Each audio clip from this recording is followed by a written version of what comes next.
Welcome back to the bunker, Jarrett. We are the boys in Bolos. Well, this is the barbershop.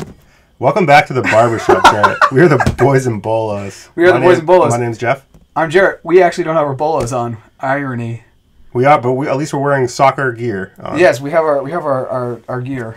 You got your Paul Manor soccer coaching. Yes, this is my assistant coaching gear. Comes with all the responsibility, zero power. Yeah, you're like, go do laps, and they're like, F you, yeah, guy. like pump the balls up. I'm like, fine, I'll do that. Well, I'm glad, we're down here, like always, but we've gotten some upgrades. We've got some upgrades, and we've been wanting to get on YouTube for a while. Yes. And now we're here, and we have to do a lot of changing around, because normally we have, and I can pick them up and show you, but normally we have individual mics. We're going to work on that. We need to get our mic set up. We're just using the Yeti for right now, so hopefully it sounds all right. I think it'll probably sound fine. I think it will sound fine, too. Yeah. There's a lot of power in that Yeti. So we're starting here, and then from here we're just going to keep investing to make sure our YouTube doesn't look like 1998. Well, you got to start somewhere, as they say. Yeah, we'd like to keep the bar low, Yeah. Jarrett, under promise, over deliver. well, we released a podcast today. We talked a lot about some big picture issues, and I think what we want to get into is maybe talk about Chelsea first. What do you think? Talk about Chelsea. Talk about Frank, how long he's got. More importantly, I think we all know that he may be on the chopping block, but the real question is, who are they going to bring in if they do give him the axe?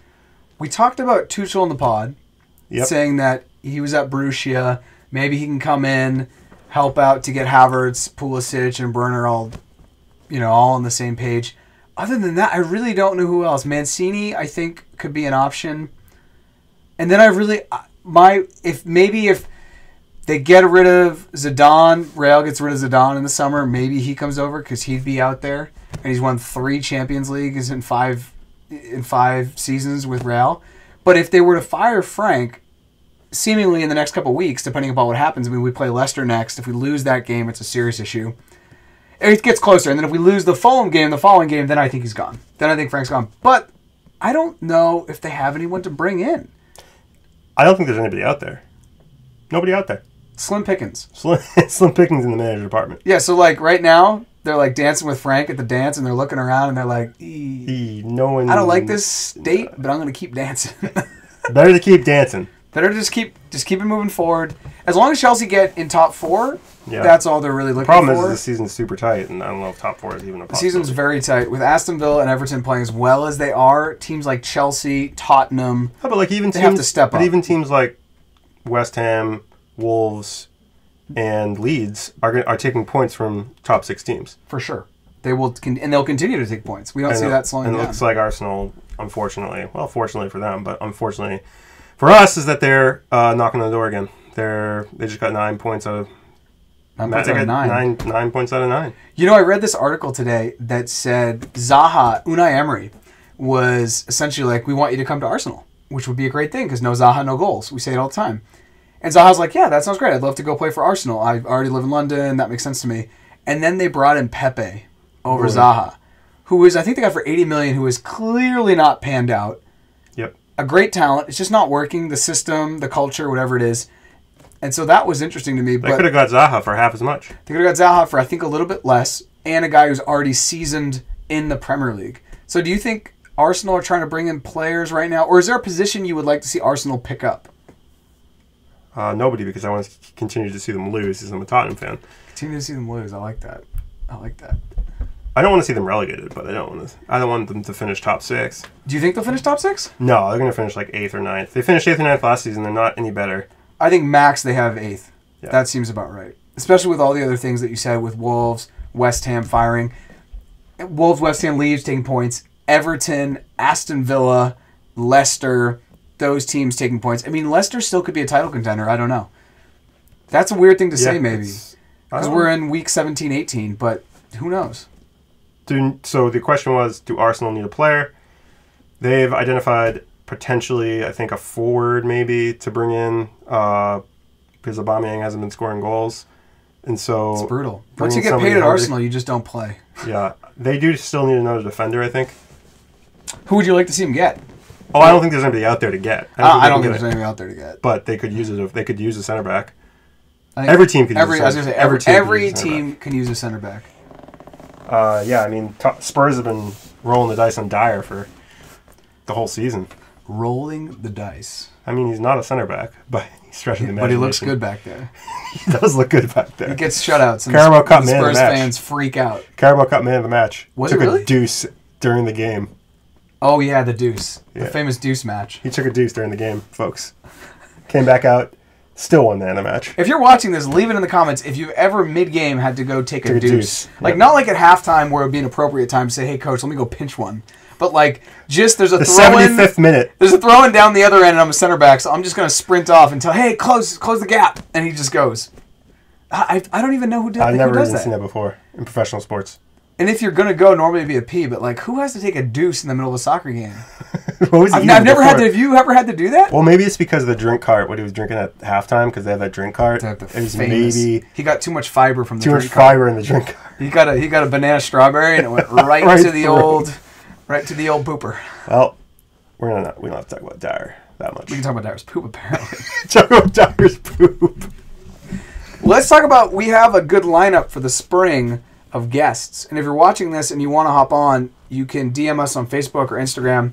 People find us all the time on YouTube, and then they reach out to us on Instagram. Apparently, it's a thing now. It's cool. I'm down with it. It's cool with me. What kind of guests do you want to have on in the spring? Is there a particular guest? There's a particular... a particular brand of guest? I would love to have a Spurs fan on. I'd love to have... Damien's coming on. He's a Spurs fan. That's fair. Damien's coming on. He's a Spurs fan. Love to see some more variety when it comes to Premier League teams, supporters, maybe a Leeds fan. That might be nice. A West Ham fan. Maybe we'll slum it down in like the Fulham, Sheffield. We're gonna have Alex on, who is an Everton fan, which would be a nice change of pace. That's true, and he's a diehard Everton fan. Diehard Everton fan.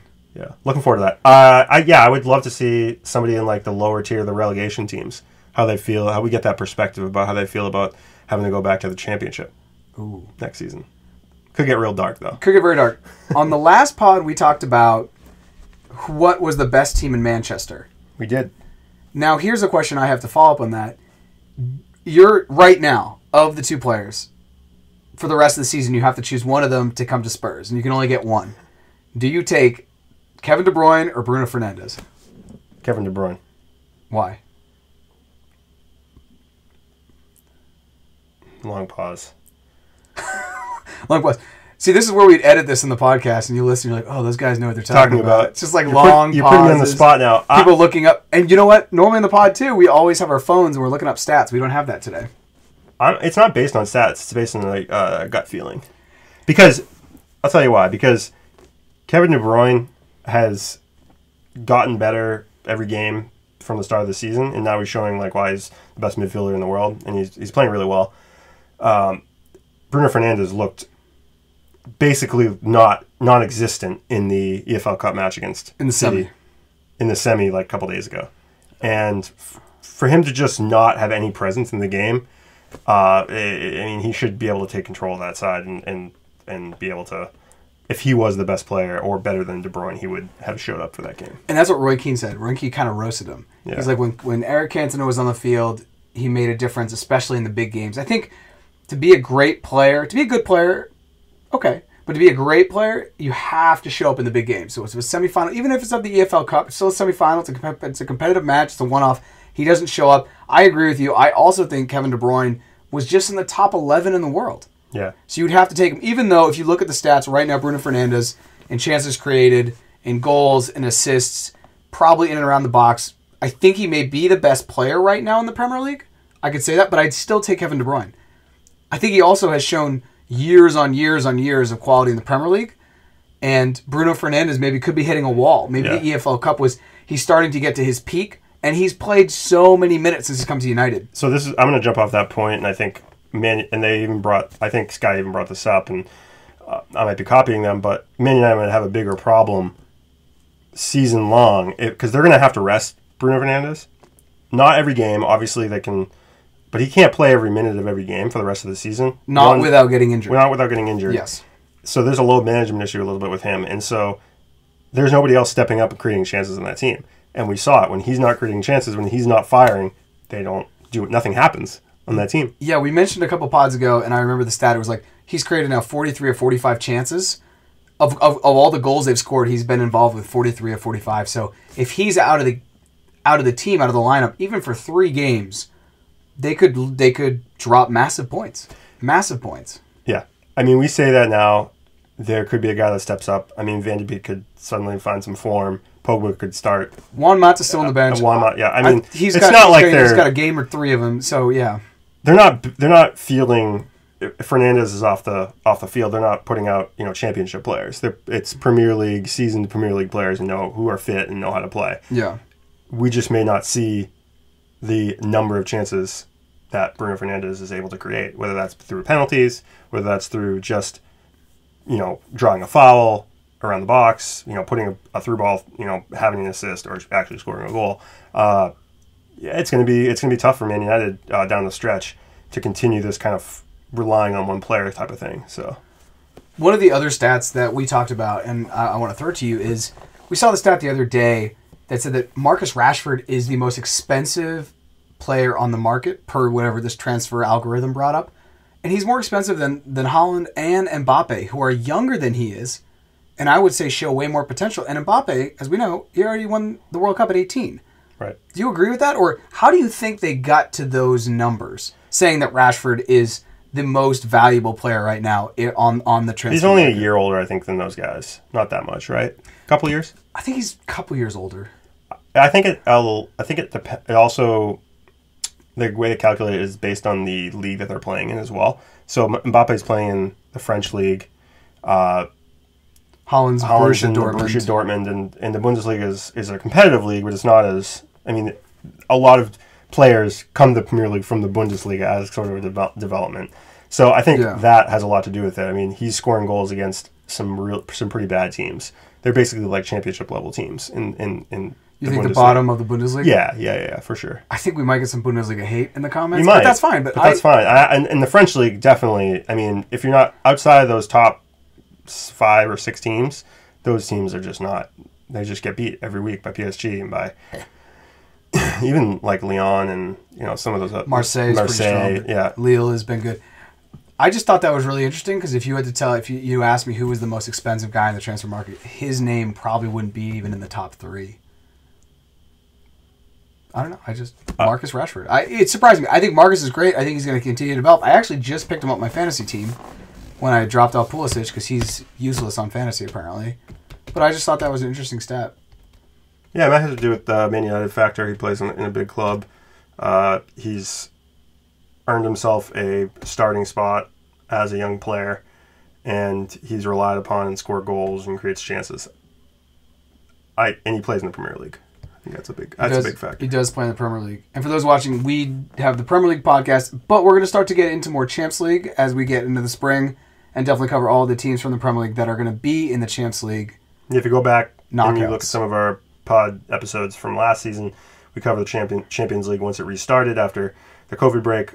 And they were just playing one-off games. This year, they're back to the old format.